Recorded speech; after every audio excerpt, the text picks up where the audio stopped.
Herkese merhabalar, ben Huri. Huri Metek Mutfak'ta kanalıma, mutfağıma hoş geldiniz. Çok şifalı, lezzetli, harika bir çorba tarifi hazırladım. Köz sarımsaklı muhteşem bir lezzet, mutlaka deneyin.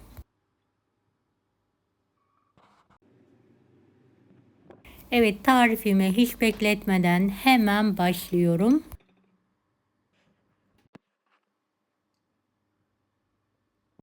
Sarımsaklarım var. Şöyle 4-5 tane orta boy sarımsağı ortadan ikiye keserek ayırıyorum.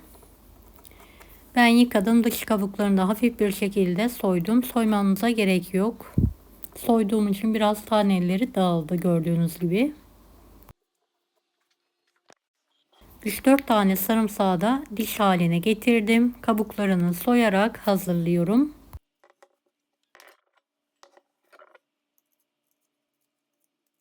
Evet, ayıkladıklarımı şöyle küçük bir fırın kabının içine alıyorum. Sarımsak sos hazırlaması için.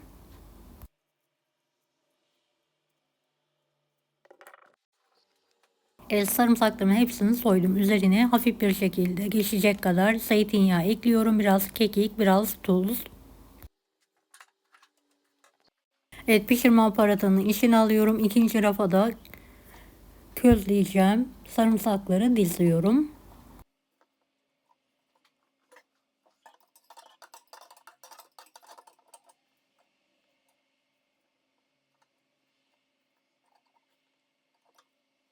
Beni hangi ülkeden veya şehirden izliyorsunuz merak ediyorum. Yoruma yazarsanız sevinirim.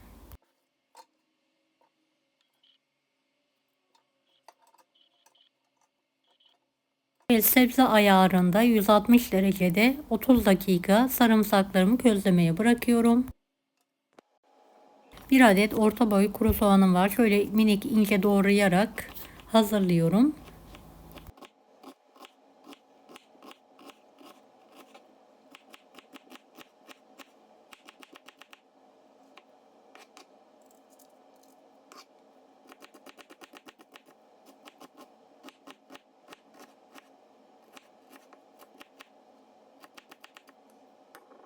Evet, küçük bir tencerenin içine biraz zeytinyağı alalım, ıslatalım.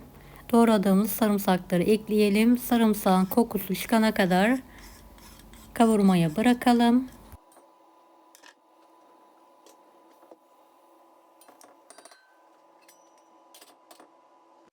Sarımsaklarım fırından çıktı.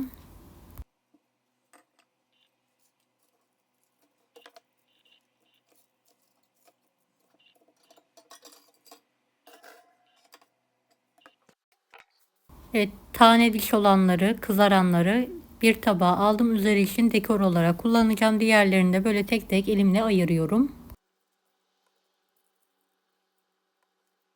Zeytinyağlı, kekikli, sarımsak sosunda çorbanın yanında yemek için hazır.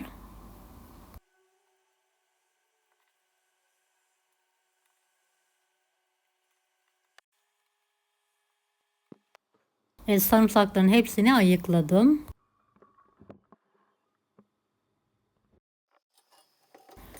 Soğanları kavurmaya devam edelim. Ayıkladığım sarımsakları ekliyorum. Bir miktarını üzeri için ayırıyorum. Birlikte kavuralım.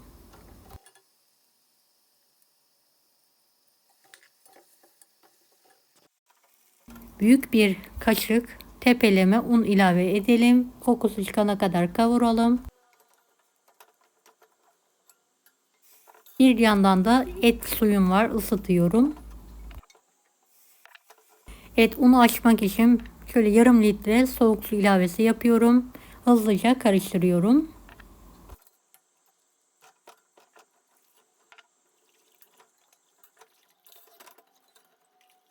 Daha sonra ısıttığım et suyunu azar azar ekleyerek sürekli karıştırarak çorbamı hazırlıyorum.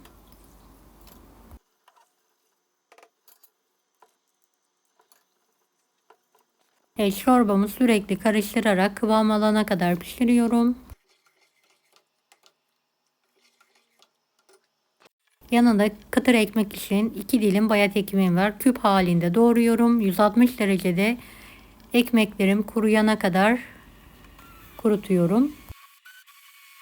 Çorbam kıvam aldıktan sonra blender yardımıyla pürüzsüz olana kadar çekiyorum.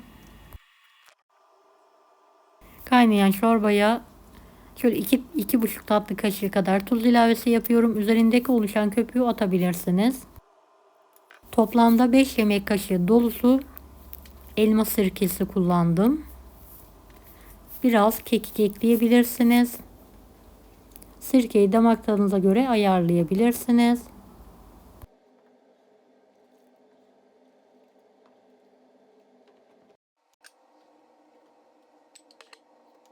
Çorbanın altını kapatıyorum. Bir tutam dereotu veya maydanoz doğrayabilirsiniz.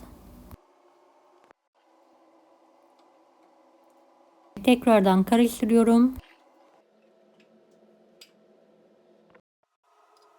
Ve servise hazırlıyorum.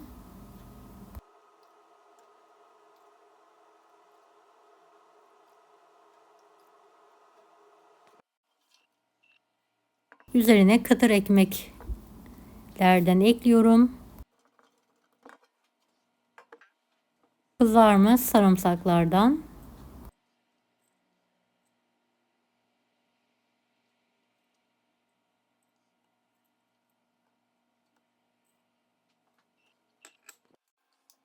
Çok az kekik serpiyorum.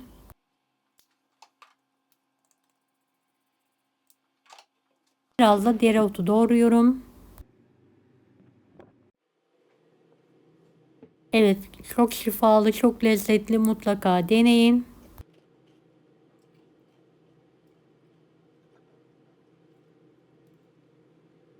Sarımsak çorbam hazır.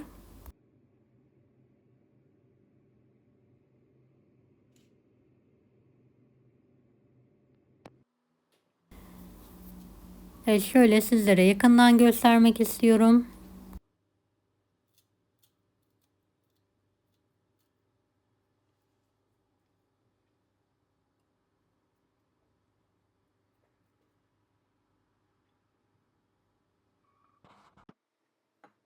Ekmeklerim de güzel bir şekilde kızardı. Şöyle hava almayacak şekilde bir kasede muhafaza edebilirsiniz. Her çorbada kullanabilirsiniz.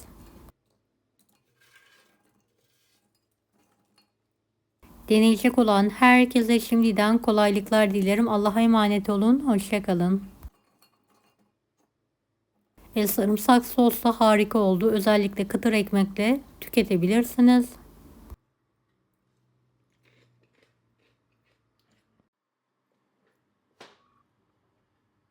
Deneyecek olan herkese şimdiden kolaylıklar dilerim. Allah'a emanet olun. Hoşça kalın.